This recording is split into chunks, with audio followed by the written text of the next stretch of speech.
First is the what has breathwork shown you about yourself that talking never could? We've kind of glimpsed all of that we've talked about, but those feelings you were repressing back before you discovered the breath and all of that, what came up to the surface from breathwork that you couldn't have got to with sitting and thinking?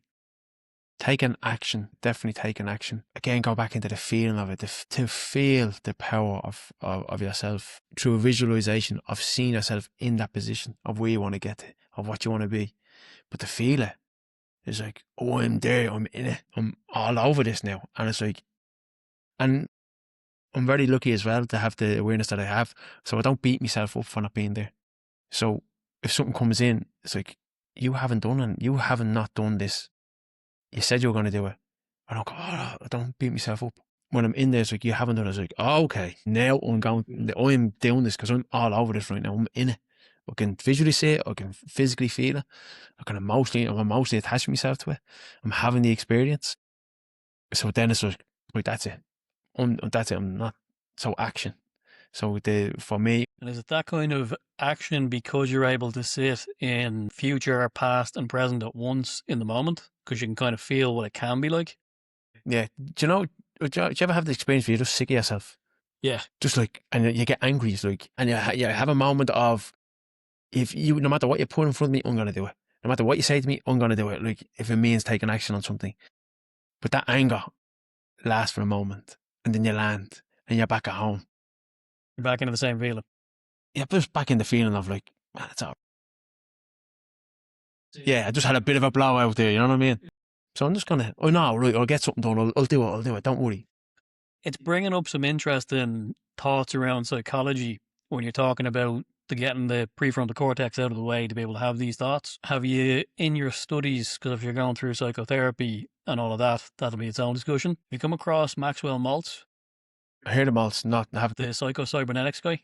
No, I haven't dived into them at all. So he has this concept of retraining the unconscious mind for changing self-image through using senses to create essentially a new picture for what your future can be, because it's his understanding that past, present, future, in terms of your unconscious mind, doesn't know the difference. Yes. All is one. I believe that as well.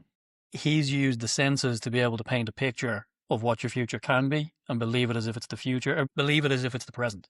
Yeah, so the neurological pathways are actually forwarding like that. Yeah. So it's like you're experiencing the thing that you want in the real time. And from the way you're describing breath work, and this is the first time I've actually heard you describe it that way from my ears, is that it kind of automatically does that without you needing to do it. Oh, yeah. It's pulling it up, and you're experiencing what can be, like me experiencing the image of my now partner's, hopefully by the end of this year to be wife, all of that, all as if it's happening in the moment, which caused a complete take action moment. So you have the physical, then you have the mental. And I think the one that fuses them together is the emotional. So for me, that's what happens when I'm in there. And that's what happened so many times when I was in there, where I would feel that emotion. Because like I said, when you're angry, someone does, like, for instance, a very simple analogy. You were meant to do something for ages and you didn't do it. And then somebody goes mad at you for not doing it. See, you get angry then because they got angry, but then you're more angry at yourself because you didn't do it. And then you go and you absolutely blitz that thing. Like, I should have done this 6 weeks ago. Yeah, right, that all comes up. That's another story. But look at the emotion that was behind it that got you to take that action. Off the bat, and like I said, nothing would have stopped you. You just done it. That thing you said you were going to do for ages that you didn't do, eventually come to an emotional space where it's angry and frustration that it's not done, and somebody took it out on you because you didn't do it. Or relate it back to the breathwork. When I'm in there, there's the mental mind thinking about it. There's the physical body feeling it. And there's the emotional now, fusing the two of them together. So that's where it was like, it's like the three of them coming together and going, right, now the neurological pathways are fired enough and it's connected to the body.